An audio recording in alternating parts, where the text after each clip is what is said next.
Hello and welcome to Ron Whitlock Reports. Joining us in the studio, we have State Representative Aaron Pena, who resides in Edinburgh. Thank you for flying in from the state capital in Austin to be with us on the program.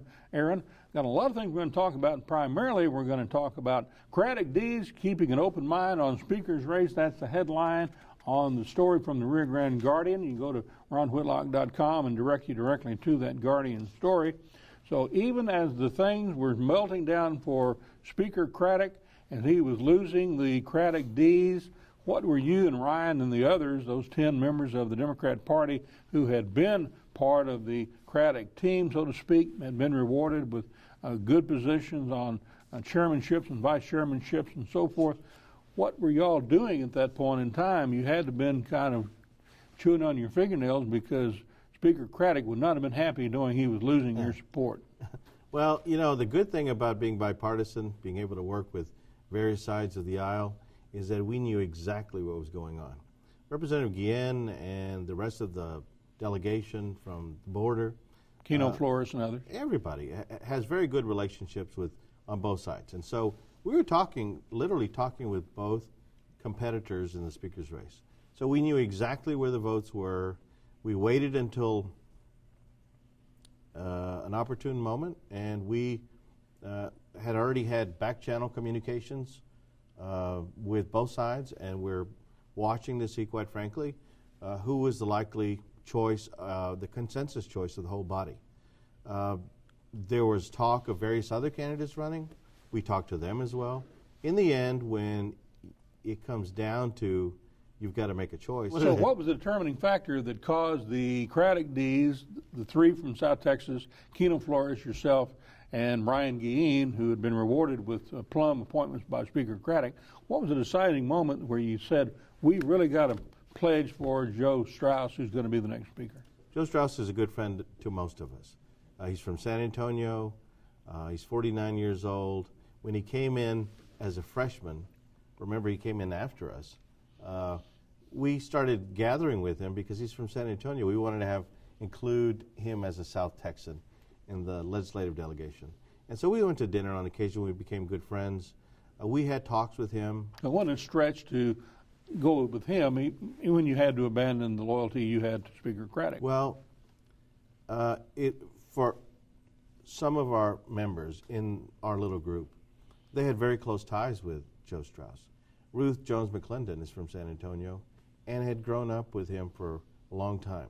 Other Republican members who were critical for the decision had grown up in San Antonio and knew him quite well.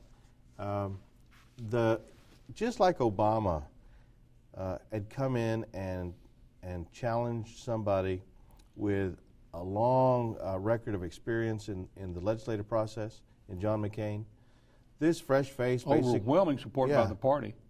This fresh face basically brought in the idea of change. Everybody wanted to get away from the hyper-partisanship and disputes that we had in the House. And the movement was moving towards Mr. Straus. And so we eventually, he came to us and talked to us, and we liked what he was saying. We got a sense of where the body was moving, and we decided to jump in with Mr. Straus. Maybe his newness is tantamount to freshness. He didn't have a lot of baggage like anybody else who might have been running, who had announced against Speaker Craddick. Right. Didn't have any of those things kind of tying him down. Well, look, so he ended up being a good consensus candidate. The body is essentially split in half, and we have for the past 3 sessions been very partisan. Now that after the elections, and we see that, which was the style of Speaker Craddick. Right. Yeah, that's right. And Tom DeLay in that sort of era.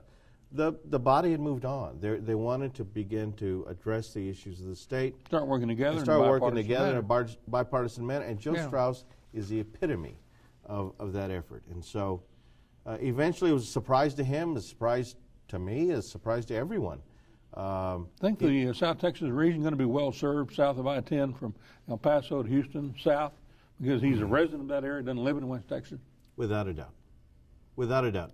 His politics are essentially our politics. The border communities are basically... His hometown of San Antonio considers itself a border community. He does. He likes to say he's from South Texas. And I told him, I said, look, we on the border don't consider San Antonio South Texas. But now that you've been elected speaker, we now allow you to be South Texas, and we want you to remember us. He's got a good sense of humor, and so every time I see him, he says, I'm from South Texas. And I said, yes, you are, and don't you forget it. I think we're going to do quite well, and the great leverage that we enjoyed with the past speaker, I think will be carried on with this speaker. A lot of people very unhappy with you because you abandoned the man who had given so much money and so much clout to the region, that being Tom Craddick. First time in a long time, you and I got together after every session, and he, through you and through Ryan Guillen and through Keno Flores, had accomplished so much for the region by virtue of your support of him. Pulling your support at the time you did basically eliminated his reelection capability. And what's going to happen now? Are you going to lose your clout that you had? Is Joe Straus going to give you the clout that the prior speaker did? And what are your constituents going to say if you don't end up getting some kind of a plum assignment? I'm very comfortable with my relationship with the new speaker-elect. And I'm very comfortable with the relationship he has with people in San Antonio and people on the border. The border 100% supported Joe Straus. Now, as to Tom Craddick, he did serve the border well. We, in this area, were neglected for a long period of time, and he gave us tremendous leverage. Tremendous leverage in order to bring hundreds of millions of dollars. Tremendous. But the fact remains is that the Republicans had moved on. His opponents started within the Republican ranks. We watched that grow. We watched that grow. And there comes a point at which the trust of the body moves on. You know, you may have dated some gal when you were a young person, Ron, but today you'd say, well, I'm not sure I'd want to marry that girl. We all change and we all evolve. The Texas House of Representatives has changed just as the country has changed. We're moving to the center. We're moving to be more bipartisan. And Joe Straus was the embodiment of that feeling. And so when it began to move, well, we have to adapt. Our responsibility is to our community. And not finding a role within this new administration would be detrimental to our community. And so we made the changes that were necessary. We were respectful. We appreciate what Speaker Craddick did, but we have to move on. And so we've done that. Tom Craddick will continue to have good relationships with us. He's coming down to the border for the tour, but so is Joe Straus. And we're going to continue to move forward, just like this community is going to move forward, with hard work, with good relations, and having friends doesn't hurt. Now, I-69, the extension of Interstate 37, Corpus Christi to Port of Brownsville, connecting up those two major water ports, critically important. And we talked to the Obama campaign about the completion of that highway. Here's a segment from the report of November the 2nd. As you know, as former Secretary of Transportation, I spent a lot of time in Texas and throughout the country working on improving our highway system and our transit system. One of the things that Barack Obama has said is we've got to create a new infrastructure fund, which will have billions of dollars of new money, which would go for infrastructure. And we are hopeful that there will be enough money to help projects like that one in Texas. These roads are like the one that you described, which are important to the economy of Texas and the country, frankly, are the ones that we invest in. So he's been very clear about that, and I believe he would be very supportive. So President Barack Obama, Federico Pena, born in Laredo, raised in Brownsville, engaged in trying to help I-69 be completed, 281 into McAllen Far area, 59 going into Laredo from the northeast, and extension of 37 Corpus Christi to Brownsville. It's an economic stimulus because the people are going to have to be employed in order to build that infrastructure. What do you think? Well, the infrastructure is normally not a real sexy topic, but because so many people are employed and you're out of a job, or your family members or neighbors are out of a job, then it's job creation. That's right. The basic concept comes from FDR when we had a depression, and what he did is he invested in getting Americans back to work. And I think the stimulus package will incorporate getting people back to work with these sort of infrastructure projects that are long overdue, by the way. We're not just creating jobs for the sake of it. We need, our growth here requires that we have the dams and bridges and highways and whatnot, and it not only is it good for our community, which is rapidly growing, but it's good for the economy. The inauguration is coming up in a few days, and a number of the Valley leadership is going to travel up to that. We may not, we'll probably see Barack Obama for a moment or two, but certainly not a time to sit with him. But we can certainly sit with the leadership that surrounds him. And beginning to build those relationships are important. We continue to build on those, and we keep working towards our goal. One thing you need to remember now, because you were the coordinator for the Hillary Clinton campaign for South Texas, that's not all bad today, because she is the designate for Secretary of State. The International Boundary and Water Commission is under her agency to a degree. It reports not only to the President of the United States, Barack Obama, but also IBWC reports to Secretary of State. She will be a big advocate, because especially Barack Obama's agreed to rebuild the levees to be able to withstand Category 4 or 5 storm. Yeah, it's also important because many of the political operatives in Washington were brought up through the Clinton years. I mean, President Clinton was there for a long period of time. Obama has brought many of them into his administration, and so those contacts that have been developed here, those long relationships that have been developed with the Clinton family are important. But we also have good relations with the Obama team. Many of us, many people in the Valley, I should say, have close ties with Obama, or at least with the leadership. And many in Laredo also have close ties with both sides. Without a doubt. And we here on the border are good at working with whoever, whichever administration is leading.